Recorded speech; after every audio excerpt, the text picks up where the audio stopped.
আসসালামু আলাইকুম। আগুন লেগে ধ্বংস হয়ে গেছে যুক্তরাষ্ট্রের একটি শক্তিশালী মিনি বিমানবাহী রণতরী। এর নাম ইউএসএস বনহোম রিচার্ড। এটি একটি অ্যাম্ফিবিয়াস অ্যাসল্ট শিপ। আগামী 10 বছরের জন্য মিনি এ বিমানবাহী রণতরী চীনকে মোকাবেলায় প্রশান্ত মহাসাগরে মোতায়েনের পরিকল্পনা ছিল যুক্তরাষ্ট্রের। এই লক্ষ্যে বনহোম রিচার্ডকে আপগ্রেড করা হয় F-35 বিমান অপারেশন পরিচালনার জন্য। কিন্তু মোতায়েনের আগেই ধ্বংস হয়ে গেছে এই রণতরী। বনহোম রিচার্ড ধ্বংস ইউএস নেভির জন্য একটি বড় ধরনের আঘাত হিসেবে আবির্ভূত হয়েছে। বিডিভিজ ইনফোটেনমেন্টে স্বাগত জানাচ্ছি, আমি সুরভি দিবা। যুক্তরাষ্ট্রের এই বিমানবাহী রণতরীর নানা দিক নিয়ে আজ আমরা আলোচনা করব।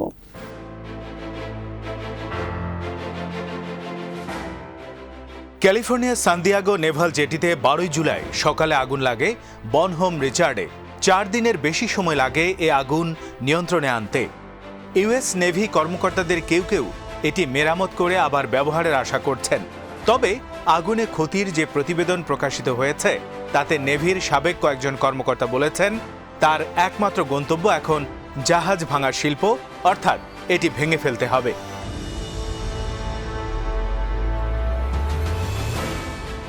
বনহোম রিচার্ডকে 5th generation stealth fighter F-35 ওঠানামার উপযুক্ত করার জন্য গত 2 বছর ধরে আপগ্রেড কার্যক্রম চালিয়েছিল সান দিয়েগো জেটিতে।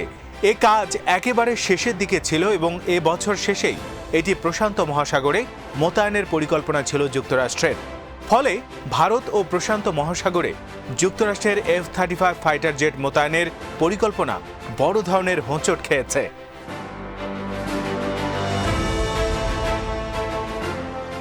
বনহোম রিচার্ডে আগুন লাগার ক্ষতি পরিদর্শনের দায়িত্ব দেওয়া হয় chief of naval operation admiral Michael গিল্ডকে। পরিদর্শন শেষে তিনি প্রতিবেদন লিখেছেন, 14টি ডেকের মধ্যে 11টি ডেক পুড়ে গেছে।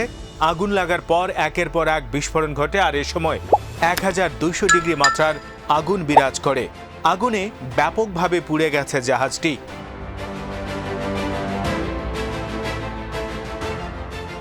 ফ্লাইট ডেকের আইল্যান্ড প্রায় ধ্বংস হয়ে গেছে। ফ্লাইট ডেকের অনেক জায়গা দুমড়ে মুচড়ে গেছে। এ কারণে নিচের 6টি ডেক ভেঙে গেছে। আগুনে বিধ্বস্ত হয়েছে ফরওয়ার্ড মাস্তুল।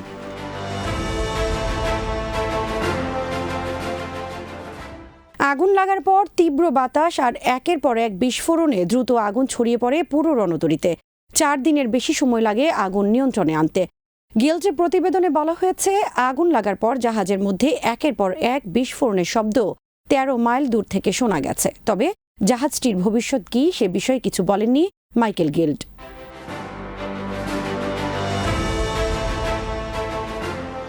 ক্ষতিগ্রস্ত জাহাজ পুনঃব্যবহারযোগ্য করা এবং সেজন্য বিপুল অর্থের খরচের রেকর্ড রয়েছে ইউএস নেভির। তবে বনহোম রিচার্ডে যে মাত্রায় ক্ষতি হয়েছে তাতে শত শত মিলিয়ন ডলার নেভি খরচ করবে কিনা সেটি পরিষ্কার নয়। তাছাড়া এই রণতরীর বয়স হয়েছে 22 বছর।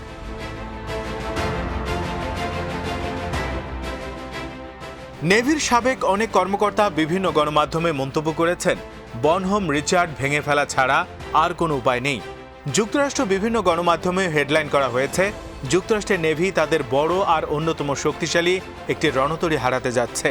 একই সাথে যুক্তরাষ্ট্র নেভির ইতিহাসে এটা হবে সবচেয়ে বড় আর শক্তিশালী রণতরী যা আগুনে পুড়ে ধ্বংস হয়ে গেছে। দ্বিতীয় বিশ্বযুদ্ধের সময় কোরাল সাগরে ডুবে যাওয়া লেক্সিংটন রণতরী বনহোম রিচার্ডের চেয়ে অল্প বড় ছিল।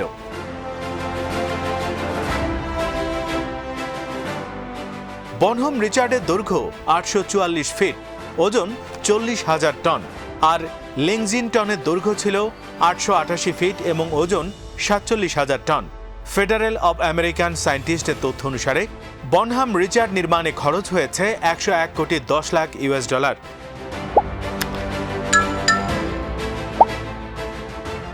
বিশ্বের সবচেয়ে বড় অ্যাম্ফিবিয়াস অ্যাসল্ট শিপ হল ওয়াস্প ক্লাস অ্যাসল্ট শিপ, আর বনহোম রিচার্ড হল ওয়াস্প ক্লাসের অন্যতম অ্যাসল্ট শিপ। যুক্তরাষ্ট্রের 4টি অ্যাম্ফিবিয়াস অ্যাসল্ট শিপে F-35 বিমান অপারেশন পরিচালনায় সক্ষম। বনহোম রিচার্ড ছিল তার মধ্যে একটি।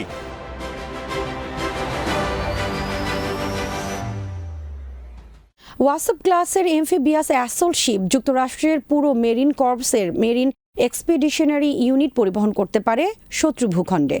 একই সাথে পালন করতে পারে বিমানবাহী রণতরীর ভূমিকা। ওয়াসপ ক্লাস অ্যাসল্ট শিপ মূলত ল্যান্ডিং হেলিকপ্টার ডক। ওয়াসপ ক্লাসের মোট 8টি অ্যামফিবিয়াস নির্মাণ করা হয়। এর প্রথমটির নাম ইউএসএস ওয়াসপ এবং এটি ইউএস নেভিতে যুক্ত হয় 1989 সালে। বনহোম রিচার্ড ইউএস নেভিতে যুক্ত হয় 1998 সালের 15 আগস্ট।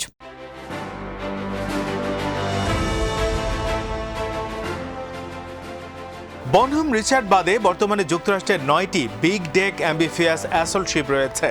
এসব অ্যাসল্ট শিপের মধ্যে বর্তমানে 3টিতে F-35 বিমান অপারেশন পরিচালনা করতে পারে, অপরগুলোতে ছোট যুদ্ধ বিমান ওঠানামা করতে পারে।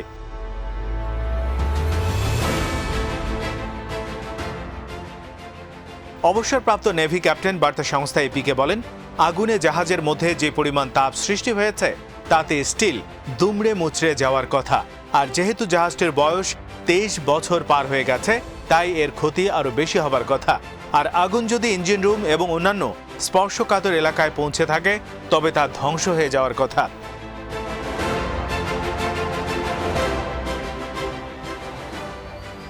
যেহেতু দীর্ঘ সময় জাহাজটিতে আগুন জ্বলছে, তাই জাহাজটির ভেতরে অনেক বেশি ক্ষতি হয়েছে।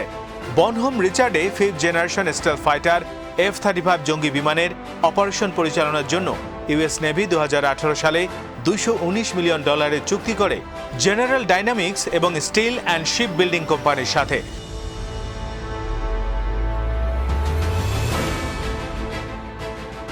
বনহোম রিচার্ড ধ্বংস হয়ে যাওয়া ইন্দো প্যাসিফিক অঞ্চলে 5th generation fighter jet operation পরিচালনায় সক্ষম বিমানবাহী রণতরী সংকটে পড়তে হবে যুক্তরাষ্ট্র নেভিকে। বিশেষজ্ঞদের মতে প্যাসিফিক অঞ্চলে F-35 বিমান মোতায়েনের ক্ষেত্রে এটা যুক্তরাষ্ট্রের জন্য একটি বড় ধরনের ধাক্কা, কারণ একটি ফরওয়ার্ড ডিপ্লয়মেন্টের জন্য কমপক্ষে 3টি রণতরী লাগে। একটি জরুরি মোতায়েনের জন্য প্রস্তুত রাখতে হয়, আরেকটি রক্ষণাবেক্ষণে এবং আরেকটি প্রি ডিপ্লয়মেন্ট ওয়ার্কশপ অবস্থায় থাকতে হয়।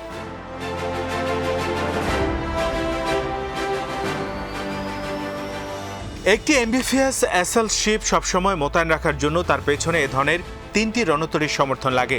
2020 সালের শেষে বনহোম রিচার্ড আগামী 10 বছরের জন্য মোতায়েন করার কথা ছিল প্যাসিফিক অঞ্চলে, আর এর উদ্দেশ্য চীনকে মোকাবেলা।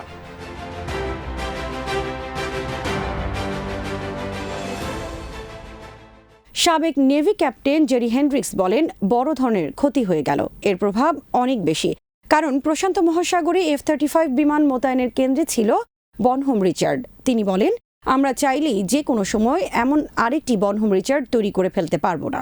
বনহোম রিচার্ড নির্মাণ করে ইনগালিস শিপ বিল্ডিং। বর্তমানে এটি হান্টিংটন ইনগালিস ইন্ডাস্ট্রির অংশ।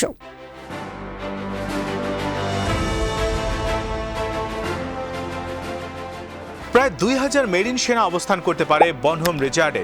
20টি F-35 বিমান ধারণ ক্ষমতার উপযুক্ত হিসেবে গড়ে তোলা হচ্ছিল বনহোম রিচার্ড। 2001 সালের 7 অক্টোবর আফগানিস্তানে শুরু হওয়া যুক্তরাষ্ট্রের অপারেশন এন্ডিউরিং ফ্রিডমে অংশ নেয় বনহোম রিচার্ড।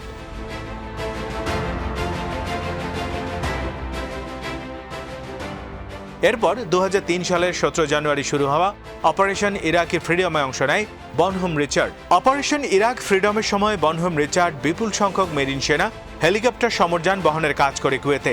এরপর কুয়েত উপকূল থেকে দূরে অবস্থান করে বিমানবাহী রণতরীর ভূমিকা পালন করে।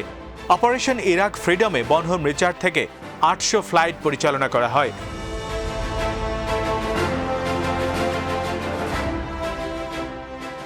দু সালে সুনামিতে শ্রীলঙ্কা ও ইন্দোনেশিয়ার রিলিফ অপারেশনের পর বনহোম মোতায়েন করা হয় গুয়াম দ্বীপে। যুক্তরাষ্ট্রের অ্যাম্বিফিয়াস অ্যাসল্ট শিপ মূলত শত্রু ভূমিতে মেরিন সেনা পরিবহন, ল্যান্ডিং হেলিকপ্টার ডক হিসেবে ব্যবহার, সমরযান পরিবহন এবং ছোট যুদ্ধ বিমান ওঠানামায় ব্যবহার করা হয়। তবে সম্প্রতি 4টি অ্যাম্বিফিয়াস অ্যাসল্ট শিপকে পরিণত করা হয় F-35 বিমান অপারেশন পরিচালনার উপযুক্ত হিসেবে। বনহোম রিচার্ড সংস্কার করা অবস্থায় আগুন লাগায়। এতে সে সময় মাত্র 160 জন নৌসেনা ছিল। ফলে সামরিক ও বেসামরিক মিলিয়ে 67 জন আহত হয় এবং প্রাণহানি থেকে রক্ষা পায়।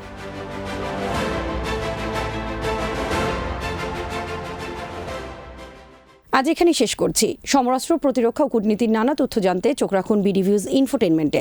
চ্যানেলটি ভালো লাগলে সাবস্ক্রাইব করুন। আমাদের ওয়েবসাইট bdviews.net ভিজিট করুন। আল্লাহ হাফেজ।